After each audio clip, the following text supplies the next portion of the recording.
Wacky, wacky Wednesday. How are we doing, everybody?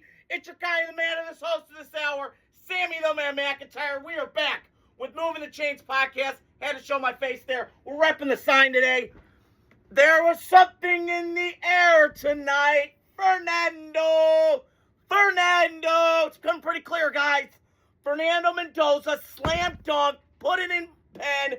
Don't let that ink dry out. He's the number one pick. Going to the Raiders, baby. I am fired up today. Got a lot of takes on why he is. If you didn't watch that game Monday night, I don't know. I don't know what you're watching. But I saw it as a Raider fan. He's the number one pick. Slam dunk, no doubt. I'll get into that. I got a bunch of takes today on Fernando Mendoza, why he is, from different people around the league. Got to get different perspectives here. That's why I always educate you guys.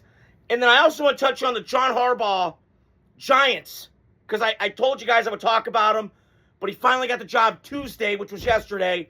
I didn't touch on it because I kind of want to break these coaching hires down and what they mean.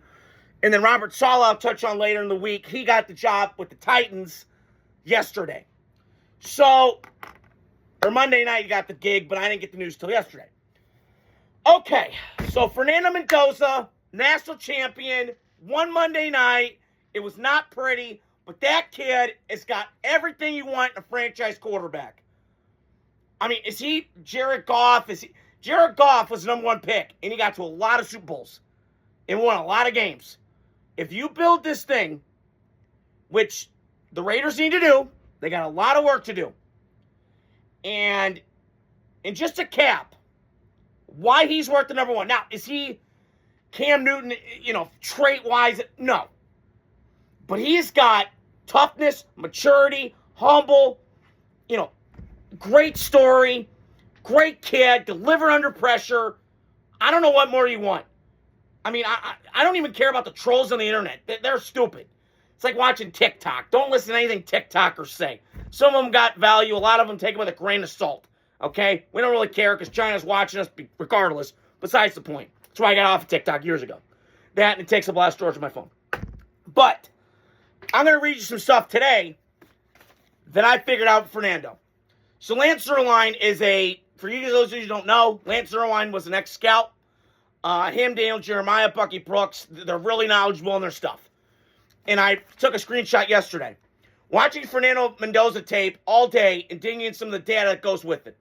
He has rare, and I mean rare, throws by throw accuracy and is remarkably consistent with putting it on his receiver's hands on most throws, which he does. Go watch the game. The back shoulder throws mainly.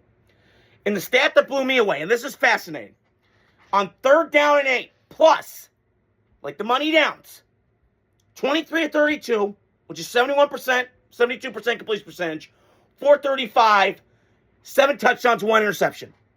That's all-time stuff to me. And then, Monday night, this is where it kind of came down nutting, cutting time. Put the ball in your best player's hands, which Curt Cignetti did.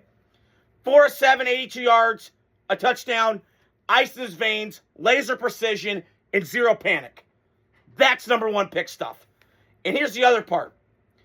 Heisman level poise that I just mentioned. Drake May, that's his comp. Arm strength athleticism, 6'5", 232. Drake May's similar. Bruce Arians himself said that. The GOAT. Quarterback whisperer, because he dealt with Palmer and Big Ben and Andrew Luck and those guys. And then also the ability to diagnose, attack, and deliver in clutch moments. And here's the other thing. This destiny's loading. Trouble's coming. Raider Nation, which is me. I'm ready for it. And Mendoza to Vegas sounds perfect. Raiders! Let's go! God, is it April already? God, I'm fired up today. So that is why Fernando to the Raiders is a slam dunk. Now, is it going to work? I don't know. Let's not make the same mistake, Raiders. You took Jamarcus, that bombed. Let's take this kid and let's build it. Because I am ready. You put him with Max Crosby. You put him with Brock Bowers. You put him with Ashton Genty. What you do in the draft, if I'm the Raiders, and I said this a couple weeks ago, you do the Derek Carr route. Build a good to not great offensive line. Buffer that up a little bit. You gave up 64 sacks last year, which was abomination. okay? It got so bad dysfunction-wise, Ashton Jeanty had to go in the GM's office to go watch the tape. Not great. There was a lot of dysfunction in that organization, which I've been known to know. So now you get that. You build a good, not great offensive line. You keep beefing that up. You put receivers around them. You got some pieces there. You got Max Crosby there. Get another pass rusher. Maybe Arvell Reese, who knows? And you go from there. But that's what you do if you're the Raiders. And I'm also hearing word out of Jordan Schultz, who covers the league. It's pretty well connected. It's Clint Kubiak and Davis Webb. Those are coming down to those two options. As happy as I am to be a Raider fan today, I am so disgusted that the gosh darn Chargers took Mike McDaniel. Damn it. God, can you imagine Mike McDaniel with Fernando, with that motion, with all that trickery? Watch out. Now, Mike McDaniel's head coach, a little over his head, whatever. Was that some of that Miami, some of that? I don't know. But him as an offensive coordinator, Kyle Shanahan swears by the guy.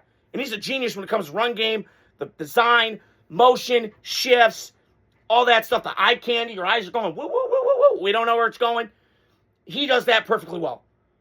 And I'm just thinking now, and I told my brother this, the offensive line's got to stay healthy, no question about it. He's got Herbert. Jim Harbaugh's there. I believe the run game's going to be better. But I got to tell you, that's going to be dangerous. And what pains me is I got to see it twice a year now. Now, maybe the Raiders get Jesse Minter, steal him over from a division rival. That he's in play for the head coach, I'm told. They just finished second interview, I heard. But that's not the move I want to do. Now, I'm told that they're going to go pair offensive head coach with Fernando Mendoza, which you should do. If you're going to draft this kid number one, which I've said before, slam dunk, number one pick, let's go. No questions asked about it. As I just mentioned and read all those notes to you that I took down. If they do that, and they're smart about this, now you go build the foundation. You put this kid in a great situation. You have Tom Brady there overseeing shit. He wouldn't have been at that game had he not had a Raider jersey on. I mean, Tom Brady, excuse me, I'm just spitting here. He made it pretty clear and obvious. He's going to be a Raider. It's just, we knew that a couple weeks ago, knew it about a month ago, but it kind of came full circle on Monday night. And so, I'm so ready for the draft. I got Combine coming up. I know it's going to be dead period, but I'm fired up. Just make this pick already, Raiders. Put the card in. Let's go. Fernando Mendoza, number one pick. Let's go. Let's rock and roll. Brock Bowers, Ashton Jeanty, Trey Tucker running down the seam. I'm ready, and I am fired up. So that's all I got on the Raiders state of things. But now we're in the New York state of mind because the Giants just got a new head coach in John Harbaugh. Now, he got let go after the kind of weirdness last, I'd say about a year and a half with the Ravens. Kind of ending weird. Haven't done enough, postseason with Lamar, and it's kind of faded. Loaded teams. They were in the AFC Championship game just 2 years ago, removed. Should have been Lions and Ravens in the Super Bowl a couple years ago, but it wasn't. It was Niners-Chiefs. So, I think this hire for the Giants, this is just my take on it, was a great hire. Now, you're looking at it from that perspective. It's a great hire, one, because he's the best coach in your division. And people tell me, well, Sammy, what about Nick Sirianni? What about him? Yeah, he won a Super Bowl. So did Doug Peterson. I know who's pulling the levers and getting the strings there. It's Howie Roseman, bro. Okay? Nick Sirianni doesn't have to do shit. He's just kind of backseat driving. Cool, bro. I'm in the backseat of this high roller, Doesn't have to do shit. Okay? So, he's the best coach. Because if I'm power ranking the coaching right now in the NFC East, it's Harbaugh, probably Sirianni, Schottenheimer, and then probably Dan Quinn. Because Dan Quinn, it's kind of getting weird there on his way out. Don't know, but could be. After that great NFC Championship game run that they had last year. So the Giants, and just say this out loud. If you go down all the list of the teams, right, there were 4 wins last year. This year currently right now. Well, we're going to next year of last year's. It was the Panther, it was the Raiders, got it. It was the Cardinals, it was the Titans, it was the Jets. It was shitholes, right? 4 of those. Which one on that list didn't sound right? It was the New York Giants. And what I mean by that is, all 4-win teams are not equal.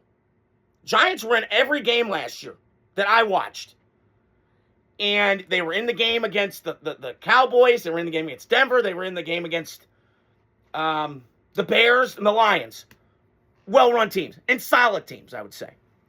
So the Giants are not dead in the water. They've got pieces galore on this team. They're a right tackle, another receiver away from being really good. And they have Andrew Thomas. They have Malik Neighbors. They got Cam Scatterboo, who gives them some physicality and some toughness. Jackson Dart's there.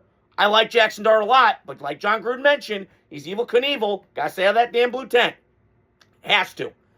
And I hope, John Harbaugh guys give him some tough love, because this kid's got one-track mind. It is my way of the highway, a little rigidity. So I just, that scares me. But if you can kind of maximize his potential and kind of get him on the straight and narrow path, I'm not being dumb, then you got some. Because Giants have pieces now. Their defense, listen, who he's going to hire as defense coordinator, that's a great unknown. Now, could he hire Wink Martindale? Who knows? Because he was in the Giants when Dayball was there, and that kind of got weird. But Wink Martindale's really smart, really clever, kind of old school, like the Giants are. When the Giants have been good, now, again, I've said this before, and I heard this from Coward, they're kind of like they're like the accounting firm of the NFL. They're always boring, but when they're good, which the Giants have been, the Giants did not need to hire an offensive coordinator or the sharp young guy. They needed a culture guy. The Giants, when I have watched them dominate, when they have been at their height, they have had authoritarian, just tough, blue-collar, Chucky-like edginess to them. Bill Parcells, Tom Coughlin, and since that Tom Coughlin has left, at the time, it was the right thing to do. He'd been there 9 years, got 2 Super Bowl rings. Time was now, right? I always hear every 10 years, new voice in the locker room. That's fair. I think that's how it is in life. But having said that, Giants have been kind of a shit show. And Giant fans want to argue and say, we're not the Jets. Yeah, you are. Look in the mirror. Go make me a sandwich, okay? Good talk. So that's what the Giants have been. And I look at the Giants now. If you get everything right, you could be a really good team next year. You're going to have a last-place schedule. Everything kind of lines up. So I can't wait for the Giants. I think they're a fascinating watch. The draft's going to be very interesting. It's a great edge rusher and corner draft, which they need tremendously. But I'm excited. If I'm a Giants fan, that's a really good hire. Smart. Brings toughness, physicality, leadership. Everything the Giants stand for, they did get. So that's all I got for you guys today. I got you guys my championship game picks tomorrow. And then we kind of got some little break. And then I'll touch on the championship games, come next Monday. But I'll keep you guys in tune. I got content coming out. Hope you guys are doing well. Love you guys, my audience. Wacky, wacky Wednesday. Adios, Raiders. Peace.